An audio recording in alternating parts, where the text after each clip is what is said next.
दोस्तों, राजस्थान के हनुमानगढ़ जिले के एक छोटे से गांव में राम नारायण नाम का एक बुजुर्ग व्यक्ति रहता था।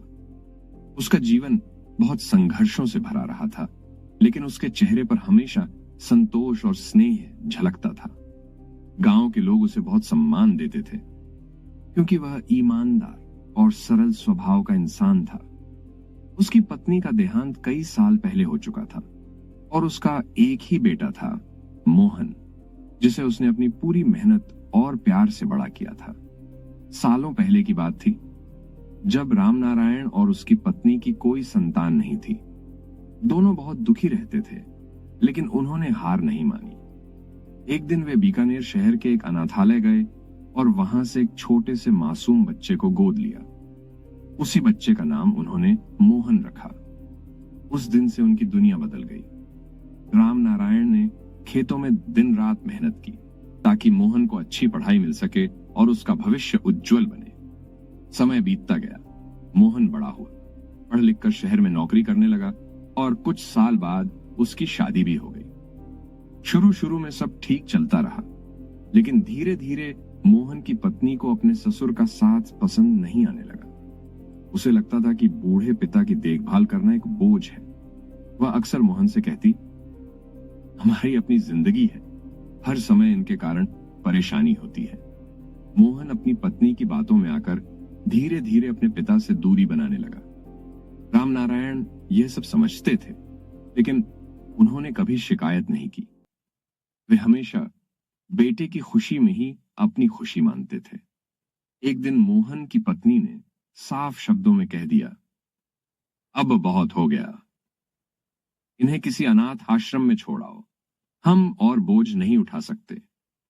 मोहन पहले तो झिझका, लेकिन पत्नी के दबाव में आकर उसने वही करने का निर्णय ले लिया। अगले दिन मोहन अपने पिता को साथ लेकर शहर के एक अनाथ आश्रम पहुंचा। रास्ते भर रामनारायण चुपचाप बैठे रहे। उनके चेहरे पर न कोई शिकायत थी, न कोई गुस्सा, बस एक गहरी उदासी थी, नवनीत। आश्रम पहुंचकर मोहन ने जरूरी कागजी कार्यवाही पूरी की और अपने पिता को वहीं छोड़कर वापस जाने लगा। जैसे ही वह घर की ओर लौट रहा था, उसकी पत्नी का फोन आया। उसने कठोर स्वर में कहा, अपने पिता से यह भी कह देना कि अब त्योहारों पर भी घर आने की जरूरत नहीं है, अब वहीं रहें ताकि हम शांति से जी सकें।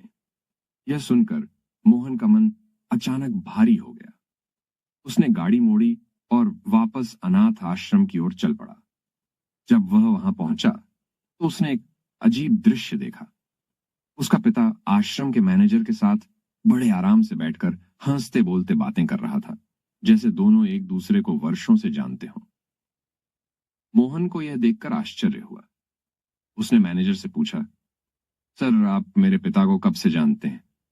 मैनेजर ने मुस्कुराते हुए कहा, बहुत सालों से, जब ये यहां आए थे आपको गोद लेने के लिए। यह सुनते ही मोहन के पैरों तले जमीन खिसक गई। उसकी आंखों के सामने बचपन की सारी यादें घूमने लगीं।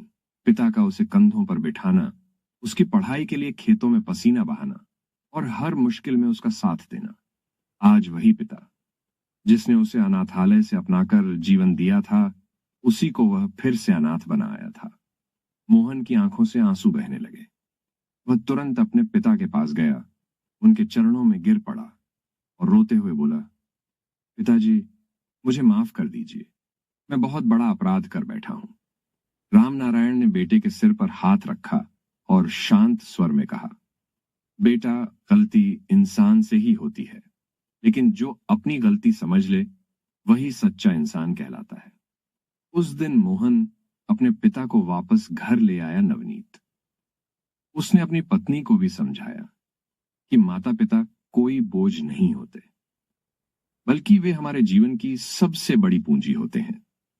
धीरे धीरे उसकी पत्नी को भी अपनी गलती का एहसास हुआ और उसने रामनारायण से माफी मांग ली।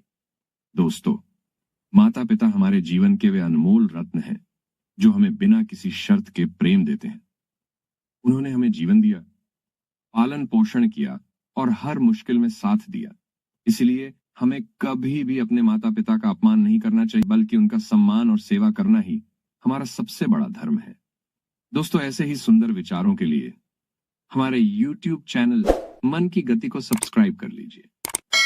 तब तक मिलते हैं एक और सुंदर सी कहानी लेकर अगले वीडियो में। धन्यवाद।